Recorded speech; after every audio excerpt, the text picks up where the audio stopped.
저는 뭐 4월 중순, 5월, 8월 가면서 우리 주가가 뭐 제가 목표하는 2,750, 그 정도는 충분히 오를 수 있다고 보고 있습니다.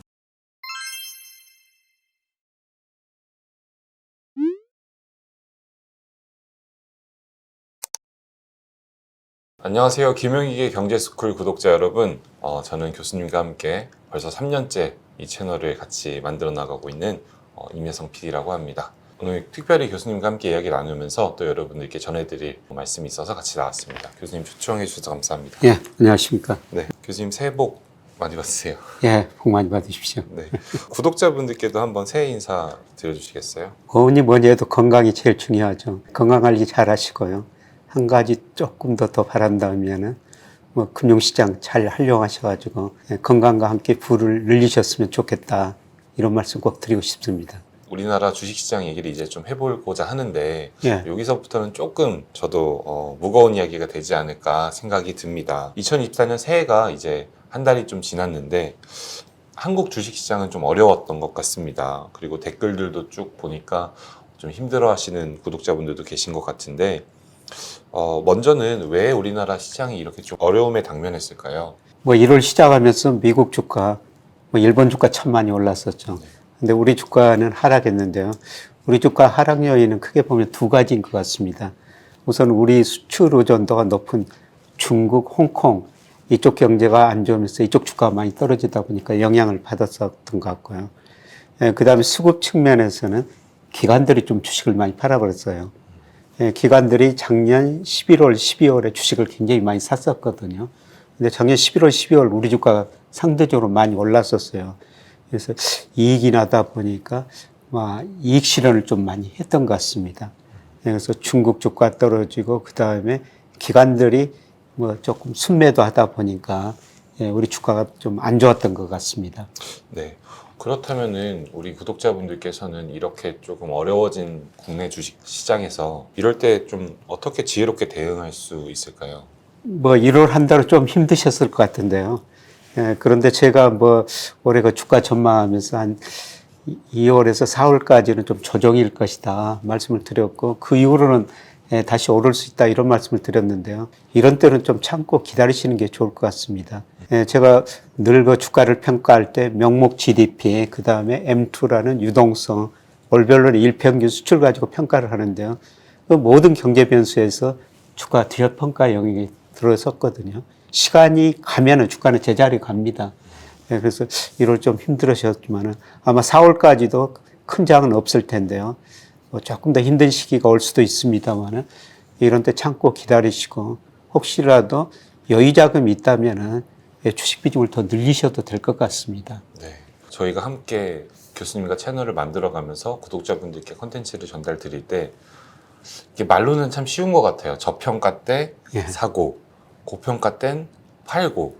그런데 보통 저도 마찬가지지만 일반 구독자분들, 일반 투자자분들은 저평가 땐 더 떨어질까 무서워서 못 사고 고평가 땐 이미 수익을 내가 좀 맛봤는데 이 달콤함을 지금 당장 수익화하는 게 참 어려운데 이런 투자 전략을 가져가는 게 좋을지 한번 말씀해 주시면 좋을 것 같아요. 그래서 제가 늘 말씀드립니다만은 나름대로 기준이 있었으면 좋겠다 이런 말씀을 드리는데요. 저는 투자할 때 실제적으로 응용하는 기준이 매월 그 일평균 수출입 금액이라는 게 발표되거든요. 그 수출 금액에서 코스피가 2로 얼마나 벗어났느냐, 밑으로 얼마나 벗어났느냐.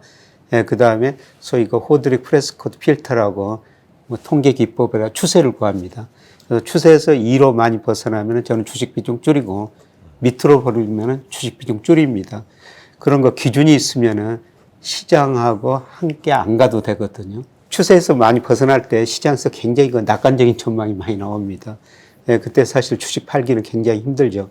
그런데 나름대로 기준이 있다면은 그때 주식 비중을 줄이고요. 그 다음에 요새처럼 주가 조정 보이고 떨어질 때 추세 밑으로 떨어진 거거든요. 이럴 때 주식을 또 비관적인 전망이 많이 나오니까 팔 수도 있는데요. 그런 기준이 있다면은 오히려 살 수가 있는 거죠. 그래서 나름대로 기준을 하나 만들어 놓으시는 게 좋을 것 같고요. 뭐 제가 월별로 계속 말씀을 드립니다. 이런 추세, 일평균 수출이나 HP 필터에서 2로 얼마나 벗어났습니다. 밑으로 얼마나 벗어났습니다. 저 나름대로 기준을 만들어 좀 말씀드리니까요. 그런 기준을 조금 더 좀 만들기 힘드시다 그러면은 뭐 제 기준을 한번 참고해 주셨으면은 시장에 따라 가지고 뭐 올랐을 때 주식을 사고 떨어질 때 파는 이런 경우는 조금 줄어들 수 있을 것 같습니다. 최근에 제가 말씀드리고 싶은 것은 이제 추세 밑으로 떨어졌거든요. 예를 들어 가지고 1월 말 주가 지수가 일평균 수출에 비해서 한 4% 정도 저평가됐어요. 예, 이럴 때는 오히려 주식 비중 더 늘리고 예, 더 낙관적인 측면을 봐야 된다는 겁니다.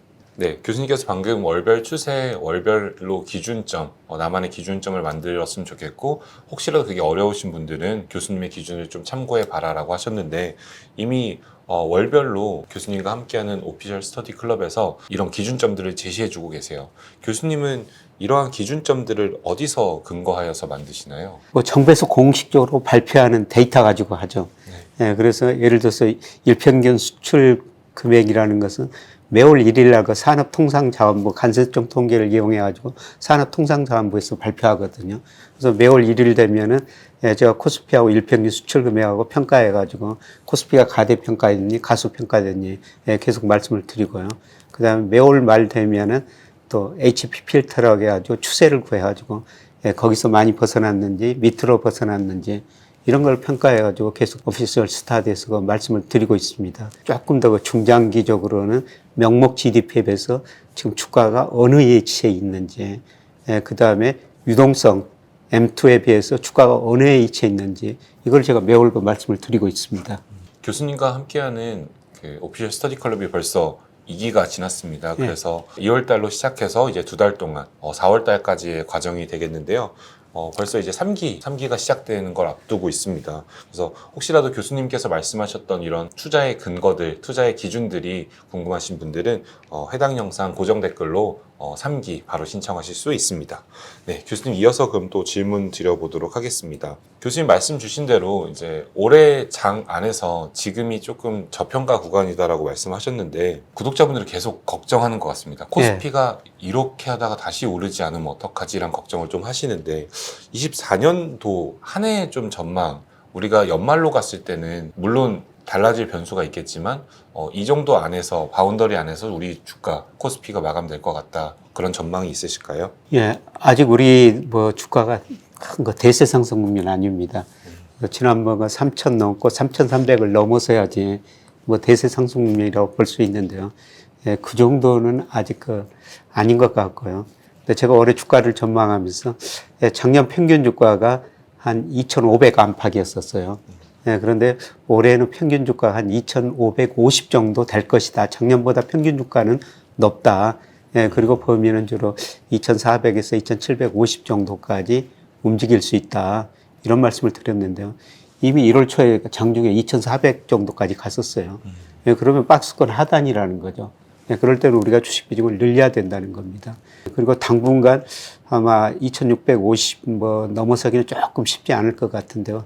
뭐 일종에서 조정을 벌이겠지만은 저는 뭐 4월 중순, 5월, 8월 가면서 우리 주가가 뭐 제가 목표하는 한 2,750 그 정도는 충분히 오를 수 있다고 보고 있습니다.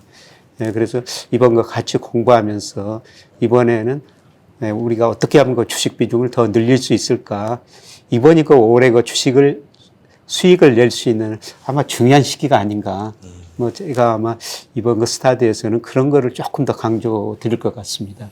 대세 상승장이 아님에도 불구하고 좀 이렇게 기회로 만들 수가 있나요? 대세 상승장에서만 돈을 벌 것만 같은 그런 좀 기대감이 있는데 박스권에서도 충분히 돈을 벌 수 있을지 궁금합니다. 분기별로 조금 자산 배분을 적절하게 잘하면 충분히 돈을 벌 수가 있죠. 사실 작년에도 박스권이었거든요. 전반적으로 작년에도 대세 상승이 아니었었어요. 그런데 이런 거 흐름을 잘 이용하다 보니까 뭐 예를 들어서 저도 그 작년 같은 경우는 제가 주식에 운용해서 24% 수익을 낼 수가 있는 거죠. 24%라면 대단한 거 수익률이거든요. 그래서 올해는 뭐 작년만큼 코스피가 그렇게 많이는 오르지 않을 것 같습니다. 예, 그런데 이런 박스권을 활용해가지고 대응한다면은 충분히 그 상당히 높은 수익을 얻을 수가 있고요.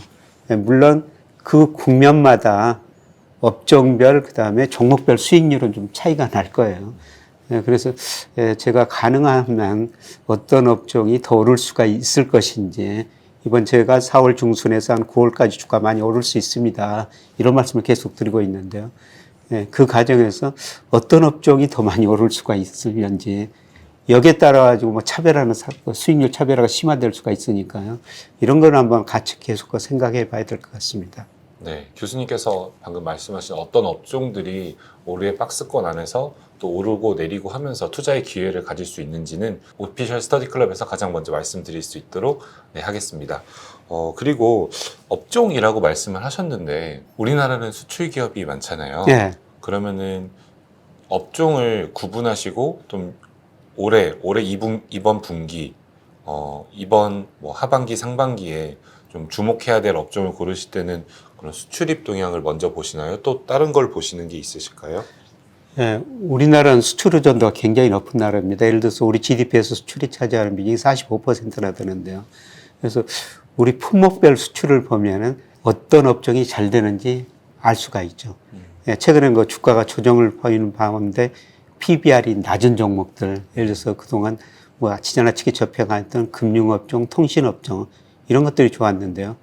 예, 그런데 수출이 증가하고 경기가 회복 국면이라는 겁니다. 예, 경기가 확장 국면에 접어들면요, 뭐 제일 많이 오르는 게 역시 그 수출을 주도한 게 전기전자 업종, 뭐 그 중에서 반도체 업종 이런 것들이죠. 예, 그래서 수출 통계를 보면서 제가 어떤 업종이 상대적으로 우리 경제 성장, 경기를 이끌어갈지 그런 거는 계속 좀 말씀을 드리도록 하겠습니다. 네, 감사합니다. 네, 오피셜 스터디 클럽뿐만 아니라 구독자분들께도 당연히 좋은 정보 지속해서 드릴 예정이니까요. 꼭 관심 갖고 시청해 주시면 감사하겠습니다. 구독자분들께서 댓글 좀 많이 달아주시고 저희는 뭐 교수님 외부 채널 나가시는 것도 댓글 좀 모니터링을 하곤 하는데 이런 말이 좀 있습니다. 김혜익 교수님 말씀이 지나고 보면 맞더라.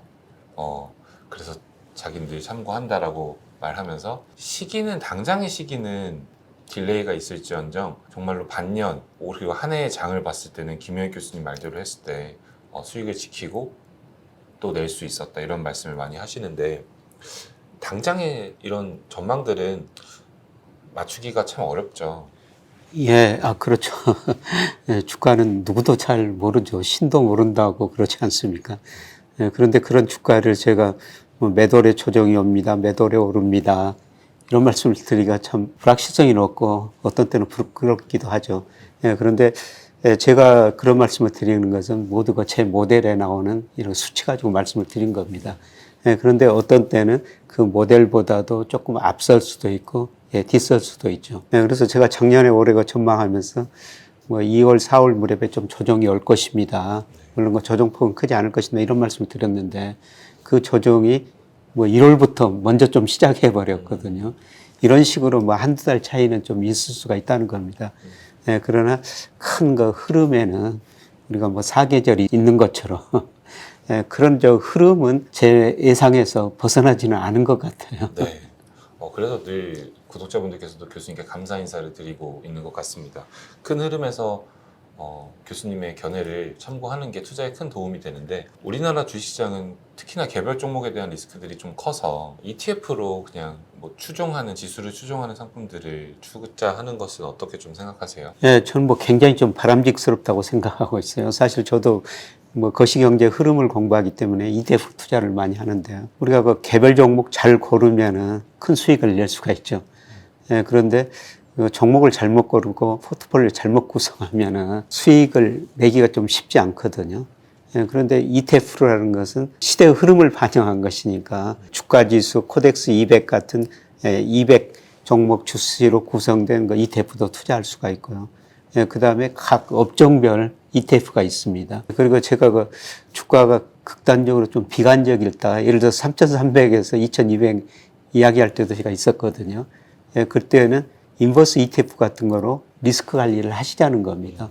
그래서 정말 그 다양한 ETF가 존재하기 때문에 주가가 오르는 시기나 떨어지는 시기나 ETF를 활용하면 우리가 수익률을 좀 안정적으로 낼 수 있다는 겁니다. 그래서 저는 ETF 적극적으로 좀 활용하시기를 권유드립니다. 이제 주가가 좀 하락하니까 많은 분들이 경제 위기가 온 거 아니냐, 경제 위기가 왔다라고 하는 분들도 계시고, 교수님께서는 한국 경제, 이제 주식시장 말고 한국 경제의 현위치는 좀 어떻게 보시나요? 예, 이기는 절대 아닙니다.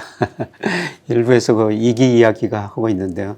예, 저는 뭐 구조적 저성장 국면이다. 우리 잠재 성장률이 떨어지는 건 맞습니다. 우리 잠재 성장이 1980년대 한 10% 갔다가 97년 외환위기를 겪으면서 5%로 떨어져가지고 지금 2% 안팎입니다. 주로 노동이 감소하고 자본 증가세 둔화되고 총 요소 생산성 크게 개선되지 않기 때문에 잠재 성장이 떨어지고 구조적으로 우리 성장률이 낮아지는 건 맞아요. 그런데 구조적인 문제뿐만 아니라 우리가 경기 순환 측면에서 꼭 생각하셔야 되거든요. 경기 순환 보면은 늘 경기가 좋아졌다 나빠졌다 사이클이 반복됩니다. 예를 들어서 우리가 등산하도 내려오더라도 계속 장기적으로 내려오는 길이죠. 그런데 중간중간 언덕이 있죠. 그런 거 사이클이 있기 마련인데요. 그런 거 단기 사이클로 보면은 우리 경기 지금 확장 국면에 접어들고 있습니다. 대표적으로 OECD에서 발표하는 한국 선행지수가 작년 2월에 저점을 쳤고요. 그 다음에 통계청에서 선행지수 순환 변동치, 앞으로 경기를 예측하는 지표인데요. 그게 작년 4월에 저점을 치고 계속 좋아지고 있어요. 단기적으로 경기 확장 국면이라는 겁니다. 그리고 경기가 확장 국면에 접어들면은 물론 국면에 따라 가지고 기간의 차이가 있습니다만 평균 33개월이에요. 올해하고 내년은 경기 확장 국면이라는 겁니다. 우리가 구조적인 문제만 너무 강조하다 보면은 이런 단기 사이클 측면에서 좋아지는 국면을 놓칠 수가 있거든요. 우리가 늘 단기 순환하고 구조인 측면에서 늘 살펴야 될 것 같습니다. 지금이 절대 위기의 시그널은 아니다라고 말씀 주시는 또 근거와 함께 말씀 주셔서 굉장히 또 위로가 되고 힘이 되는 것 같습니다. 그럼 지금 시장에서 이렇게 위기는 아니지만 주가는 좀 침체되어 있고 조금의 저성장 국면에서는 어떤 리스크들을 우리가 대비해야 할까요? 중기적으로 우리가 이제 구조적으로 저성장 국면에 들었으니까 모든 자산의 기대 수익률을 좀 낮춰야 돼요. 예를 들어서 장기적으로 보면은 우리가 명목 GDP 성장률에서 코스피가 한 1%포인트 이상 올랐었거든요. 그런데 명목 잠재 성장률이 제가 추정해 보니까 실질은 2%고요. 거기다 물가를 고려하면 한 3.7%예요. 그러면 매년 코스피가 한 5% 정도 상승하는 게 적당하다. 그러니까 기대 수익률을 낮추는 게 좋을 거라는 겁니다. 주식 중에서 과거처럼 우리가 고성장 때처럼 그렇게 높은 기대 수익률을 유지하기는 힘들고요. 그게 좀 낮추면서 대응하시면은 좀 마음이 좀 편할 거라고 생각하고 있고요. 올 제가 주가를 전망하면서 아마 2월, 4월 무렵 그 다음에 미국 대선 11월 초에 있습니다만 대선을 앞두고 불확실 때문에 그게 약간 조정이 있을 것이다. 그리고 작년에 미국 경제가 좋고 올 1월에도 너무 좋은데요. 그런데 아마 2분기 전후가면서 미국 소비 증가세가 둔화되면서 미국 기업 매출 이익이 좀 둔화되는 조짐이 나타날 거예요. 그때 미국 쪽에서 조금 실물 충격이라고 제가 그렇게 불러놨습니다만은 뭐 큰 충격은 아니더라도 약간의 그 충격이 있을 거거든요. 그런 리스크가 와가지고 주가가 떨어지면은 기본적으로 경기가 확장 국면이니까 주식 비중을 늘리시는 게 좋을 것 같습니다. 네, 교수님께서 마지막 대응 전략까지 이렇게 말씀 주셨는데요. 전망으로 나쁘진 않지만 현재 좀 어려운 시장에 놓여 있는 우리 구독자분들께 응원의 한 말씀 부탁드리고 마무리하도록 하겠습니다. 예, 계속 말씀드립니다만은 늘 그 사이클이라는 게 존재한다. 예, 그러나 지금은 경기 확장 국면이다. 물론 구조적으로는 저성장 국면 들었었습니다만은 경기 순환 측면에서 확장 국면이거든요. 이때 좀 낙관적인 생각을 가지시는 게 좋을 것 같고요. 주가가 제가 명목 GDP에 평가하면 3천이다 적정 주가가 시간이 가면 거기에 간다. 이런 식으로 조금 멀리 내다보고 투자하시면 좋을 것 같고요. 제가 늘 그 금융 민주주의라는 단어를 강조하는데 저나 우리 이제 구독자 여러분들 같이 모두 저 금융으로 불을 늘렸으면 좋겠다. 그런 말씀을 드리고 싶고요. 그리고 앞서가 강화도 농사 이야기를 했습니다만은 제가 씨를 뿌리고 싹을 심고 그다음에 그거 꽃 피고 열매 맺고 그 다음에 열매를 따는 시기가 있거든요. 그게 경제 사이클이라는 겁니다. 그래서 제가 여러분들한테 말씀드리고 있는 것은 언제 그 씨를 뿌리고 언제 수확을 해야 될지. 씨 뿌릴 때 씨를 안 뿌리면요, 그거는 잘 안 커요. 그러니까 저는 언제 씨를 뿌리냐면요, 누구보다 농부들이 잘 알거든요. 주말에 가가지고 뭐 주중에도 한번 갑니다만은 그 농부들이 싹을 심을 때 저 싹을 심습니다. 제가 그 시기를 잘 모르니까요.